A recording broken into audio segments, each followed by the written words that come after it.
Turabasuje cyane mwese mwahisemo gukurikira amakuru ya Igika Rwanda TV. Uyu ni umwanya tujye kubagezaho amakuru agezweho muri aka kanya.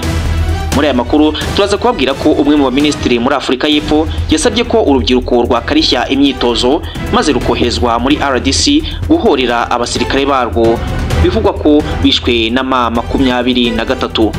Turaza kubabwira ko umuvugizi wa M23 mu bya gisirikare Wiringoma yatangaje ko perezida w'u Burundi Evariste Ndayishimiye ari uhagarariye interahamwe ndetse yemeye kuba umubyeyi wazo.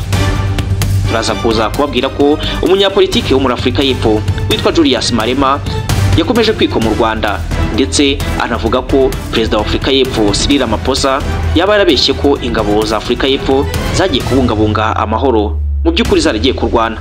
Aya makuru ndetse n'ayandi reka tuyegaruke tuyarambura mu kanya. Nge nitwa The Fresh.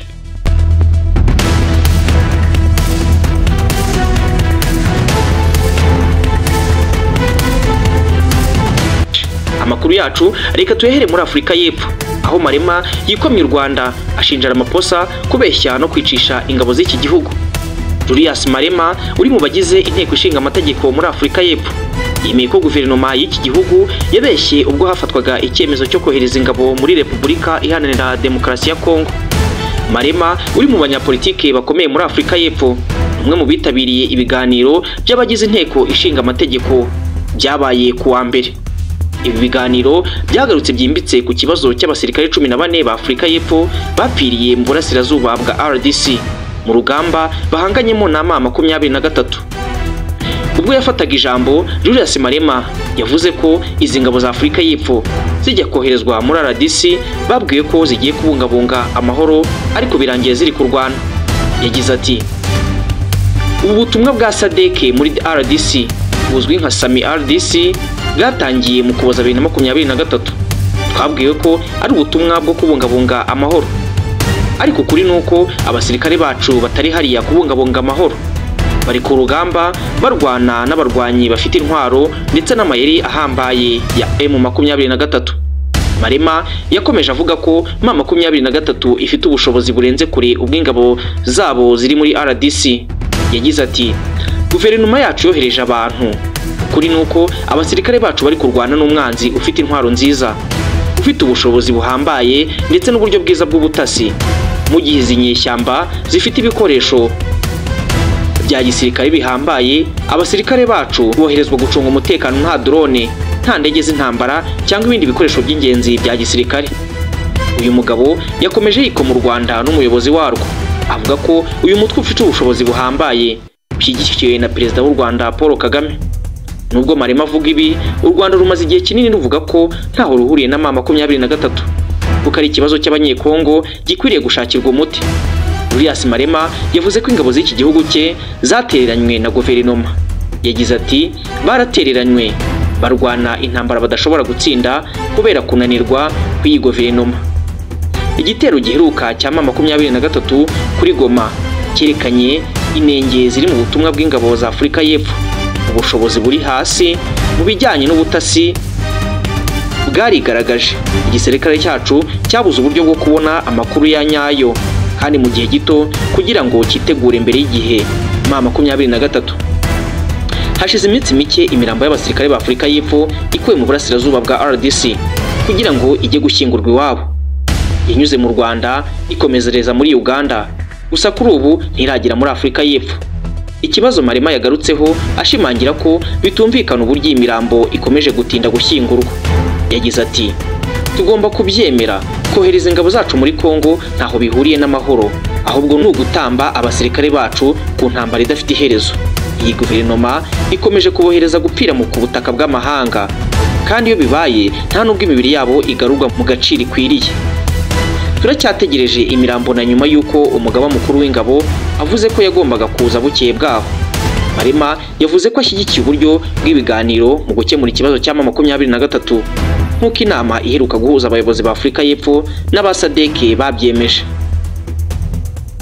Amakuru yacu reka tuyakomereze mu burasirazuba bwa Kongo, ubwo ni mu mujyi wa Goma aho Lieutenant Colonel Wiringoma umuvugizi wa M23 yatangaje ko Ndayishimiye perezida w'u Burundi ahagarariye interahamwe. umuvugizi wa M23 mu rwego rwa gisirikare Lieutenant Wiringoma yatangaje ko Perezida Evariste Ndayishimiye yiyemeje guhagararira no kuba umubyeyi w'umutwe w'iterabwoba wa FDLR.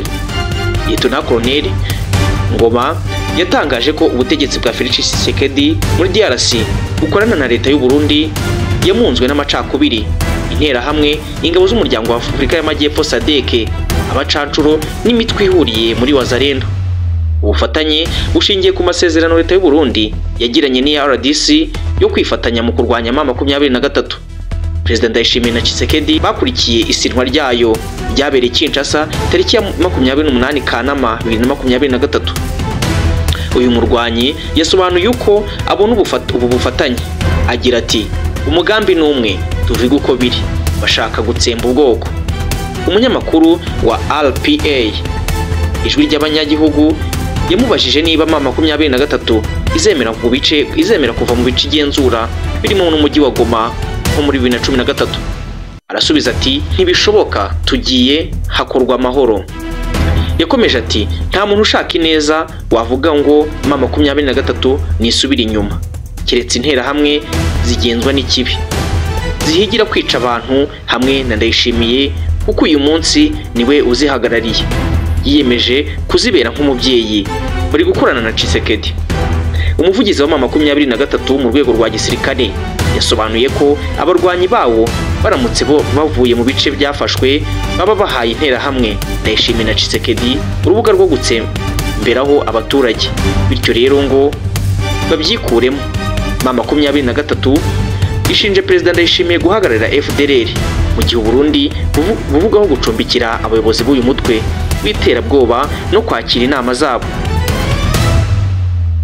Ibi kandi byakunze kugenda byenyegezwa n'ubufatanye busanzwe hagati y'impande zombi mu burasirazuba bwa RDC. Amakuru yacu reka tuyasoreze muri Afurika y'Epfo, aho Minisitiri muri Afurika y'Epfo yasabye icyo gihugu kugaba ibitero simusiga kuri M23 igahorera abasirikare bayo.